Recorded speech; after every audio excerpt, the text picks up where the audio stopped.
Hello everyone, তোমরা কেমন আছো? আশা করি তোমরা সকালেই ভালো আছো, আমিও ভালো আছি। আজ সকালবেলা কি হলো, 3টে 3:30 নাগাদ আমি ঘুম থেকে উঠে পড়েছি, কারণ কারেন্ট চলে গিয়েছিল আর বৃষ্টিও খুব জোর হচ্ছিল আমাদের এখানে রাত্রিবেলা থেকে।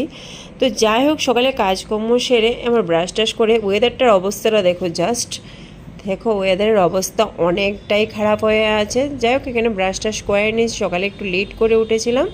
আর যেহেতু আমি 3:30টার সময় কারেন্ট চলে গিয়েছিলো আর মশারি টাঙানো হলো না, এখানে দেখো আমার পাপোশটাও ভিজে গেছে।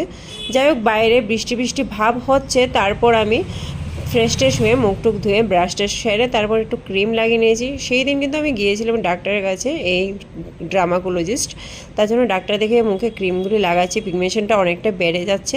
এখানে আবার চাটা খেয়ে বেরিয়ে যাবো একটু বাজারের দিকে। সকাল সকাল এই রুটিটা রাখলাম, নরম রুটিটা, যেহেতু আমাদের এখান থেকে দুধের গাড়ি যায়। তো আজ রান্না করছি একটু শর্টকাট, কারণ দেখো কয়টা বেজেছে, কাল ভাত ছিল, অনেকটা ভাত চলে গিয়েছিলো, ডালের বড়া করে নিয়েছি আর ঠান্ডা ভাতগুলি খাবো। তো চলো, ভিডিওটা যদি ভালো লাগে আমাকে একটু ফলো করো, আমার চ্যানেলটাকে সাবস্ক্রাইব করে নিও, শেয়ার